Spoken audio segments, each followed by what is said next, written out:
This Steve Jones Show podcast is now loading. The Steve Jones Show podcast is presented by Sunbury Motor Company, Purdy Insurance, Brewers Outlet, and NIL Game Changers.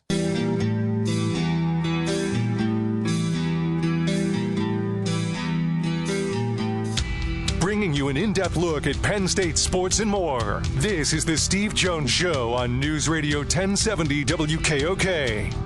The Steve Jones Show is presented by NIL Game Changers, Sunbury Motor Company, Purdy Insurance, and Brewers Outlet.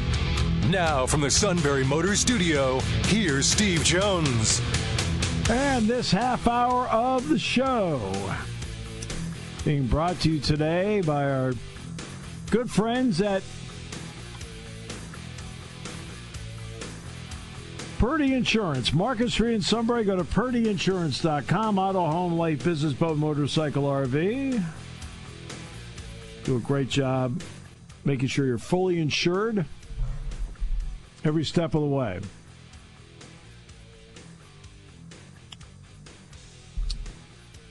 And the Purdy Memorial Golf Tournament is 2 weeks from today at the Susquehanna Valley Country Club to benefit the Greater Susquehanna Valley YMCA. We will be there. Todd had a practice round the other day, shot 4 under par, 68. That was 5 holes. You were 4 under par? Oh, you shot 68, 5 holes. So you in the suit, like, match cards? Okay. All right, Nick Farabaugh joins us. Nick, how you been? We're doing well. I'm doing well. How are you doing? Doing great. Thanks for asking. Hey, to you, for some people, spring is rebirth. For you, is it training camp? Yeah, it feels like that, right? It's like the first day back. You know, you only have a month off, I guess. I guess you could consider spring rebirth.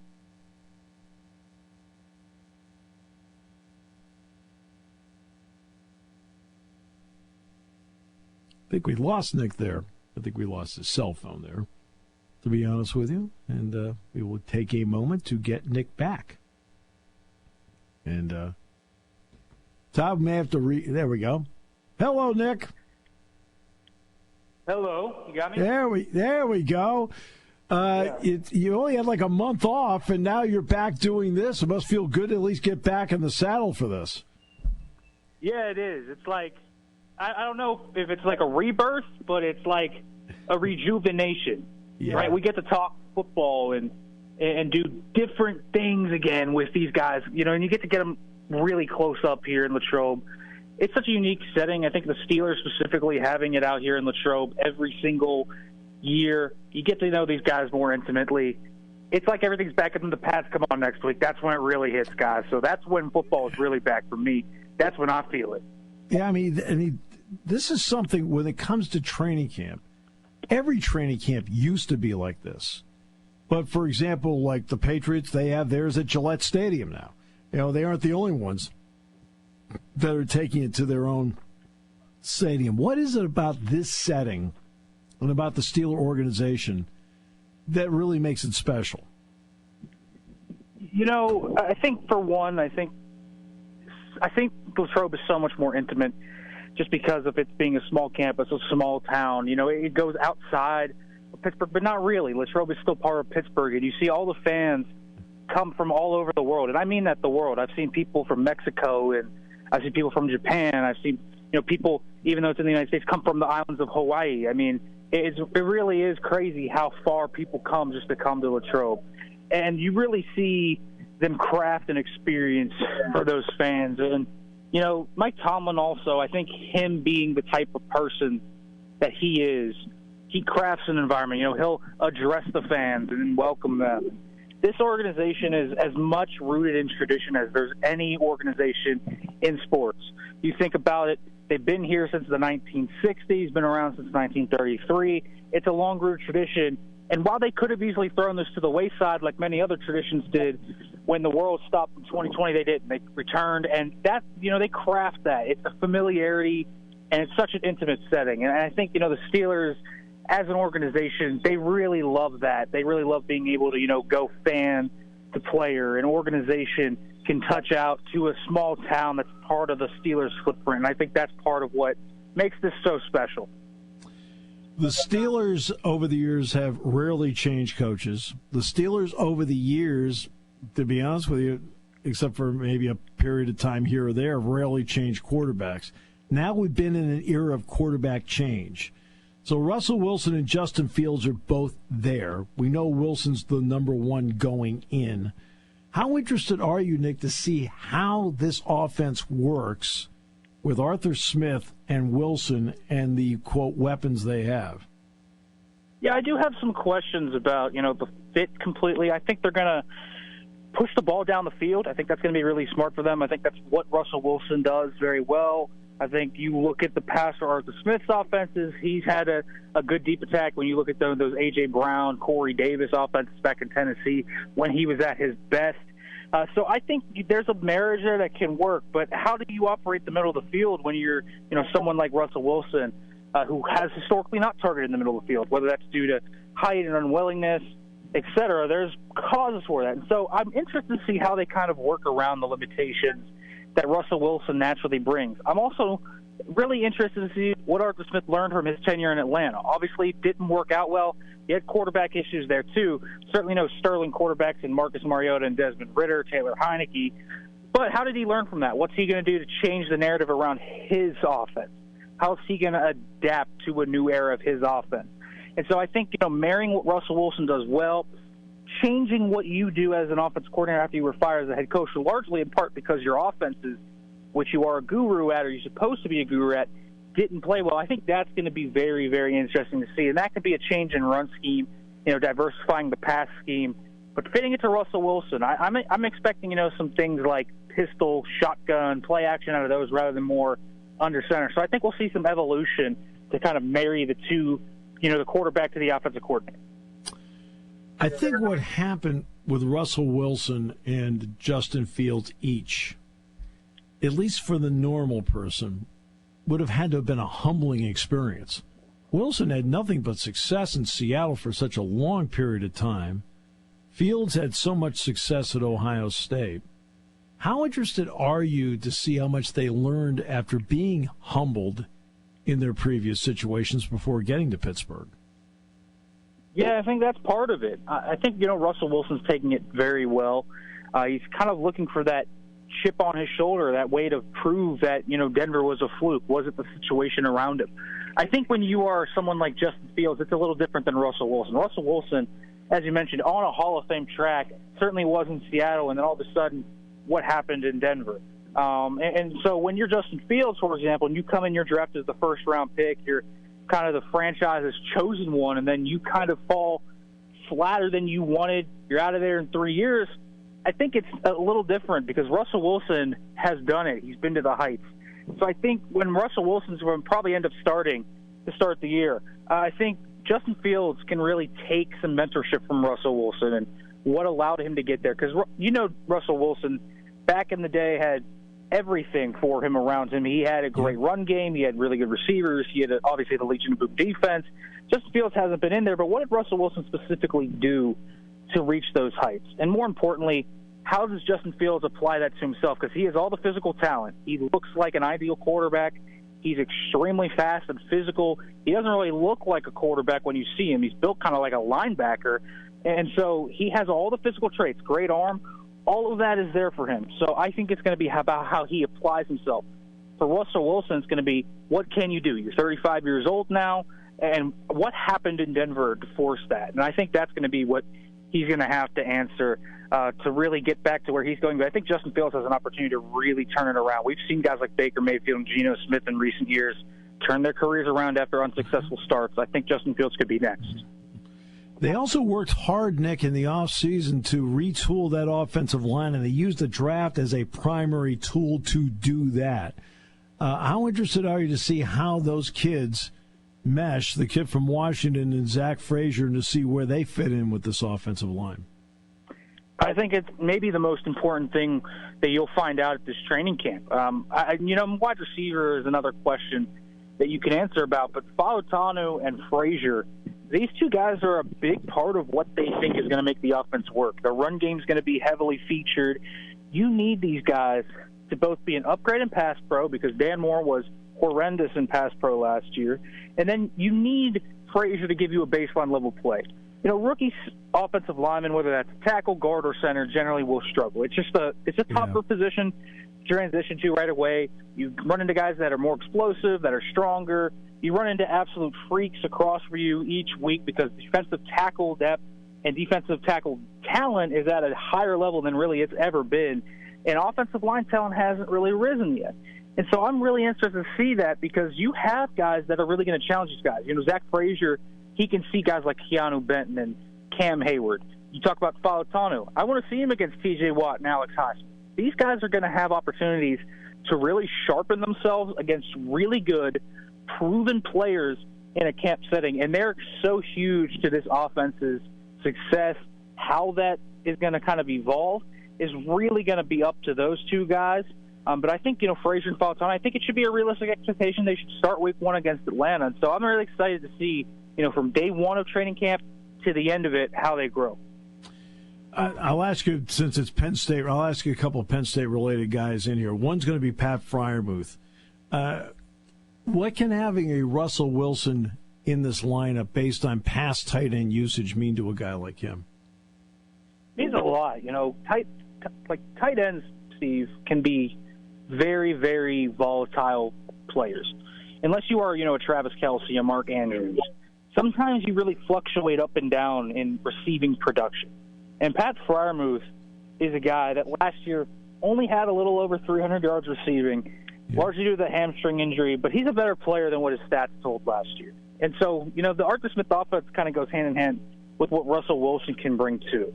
And what it can bring is a more vertical style passing game to Russell Wilson, because, you know, Pat Freiermuth is a guy that can work up the seam, that can work on corner routes. And so you'll see deeper passes probably to Pat Freiermuth. You'll see him more all over the formation. He'll be out wide. He'll be in line. He'll be in the slot. I think that's more where he fits into. I think he's a good route runner. I think he's very fluid, has always had elite hands. And so I think that's where he's really going to benefit from it. It's going to be kind of this mesh point of Russell Wilson, who's very willing to push the ball down the field in different situations, of course. But I think Arthur Smith is also going to be a guy. You look at how Kyle Pitts was used last year in that offense and how they moved him around the formation. Same thing with Jonnu Smith. There's no Jonnu Smith, though, to steal the targets like there was in Atlanta from Kyle Pitts. So Pat Freiermuth is going to be fed, and there's no really wide receiver two that's going to steal the targets either from him. So he's probably going to be the number 2 target behind George Pickens. And so I think he's due for a big year. Now, 800 yards around there shouldn't surprise anyone. So I'll flip it to the other side. Joey Porter had, by all accounts, a really good rookie season. He's still got a handsy from time to time. Where would the Steelers want to see him take the next step? Well, I think, mitigating the handsiness is going to be very important.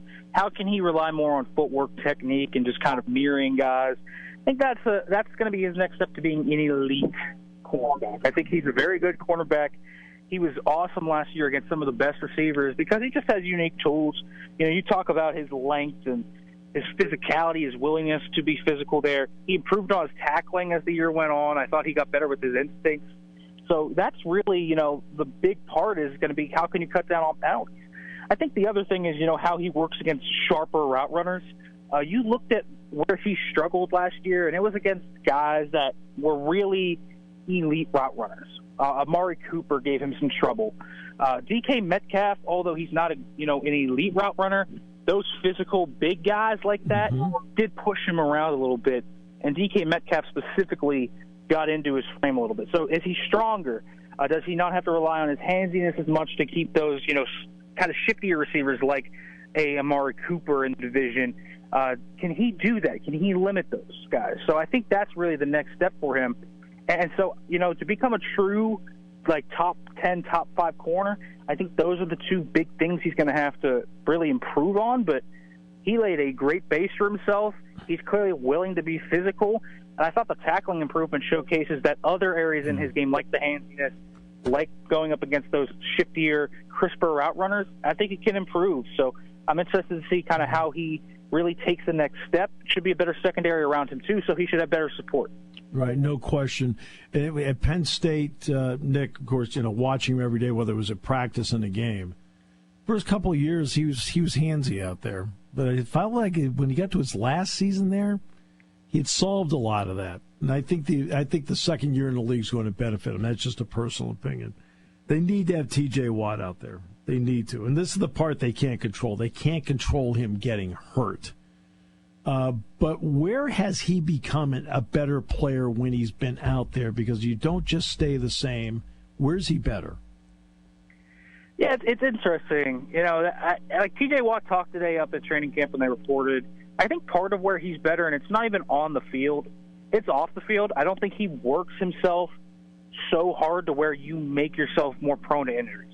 Listen, his brother was J.J. Watt, and J.J. Watt is a generational player. His 3-year peak where he won those Defensive Player of the Year awards is one of the most dominant stretches of defensive play we've seen in recent memory.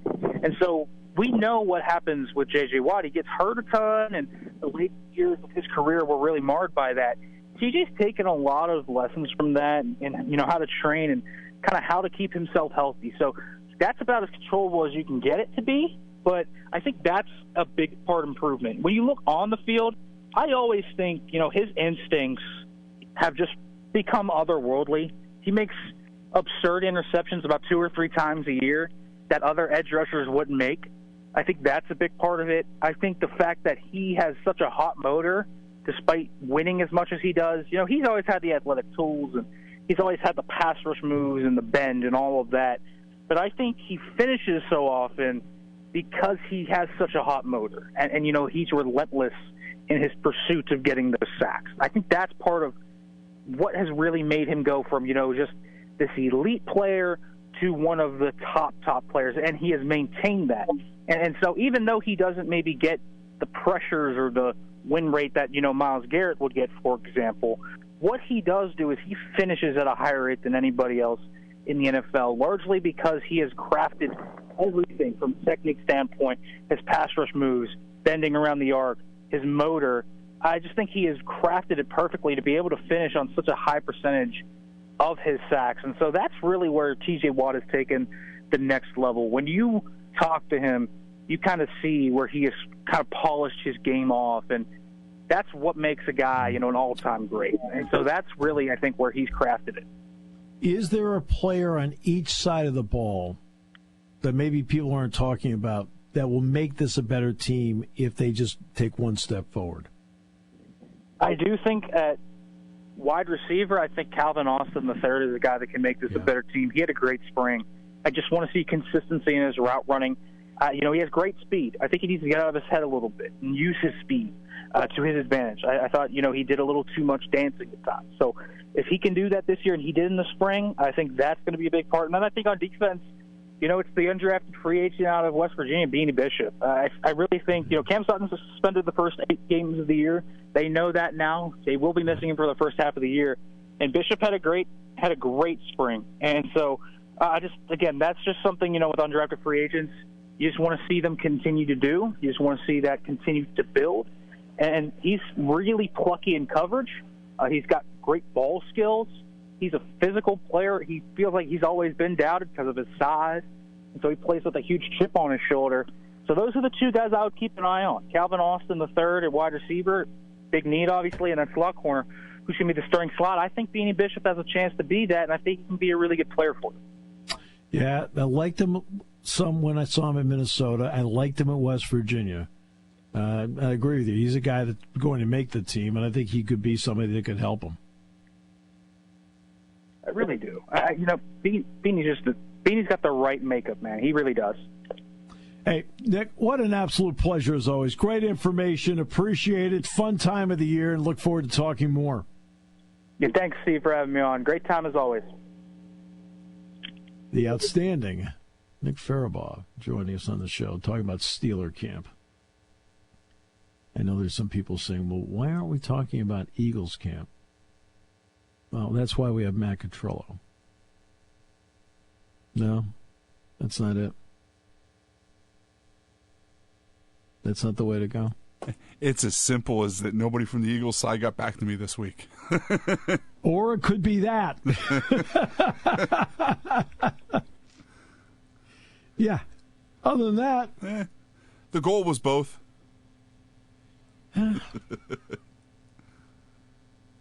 We could have the suit come on and talk about him. I just don't like having to explain to him who Jalen Hurts is. So, all right, we'll come back with more in a moment here on News Radio 1070 WKOK.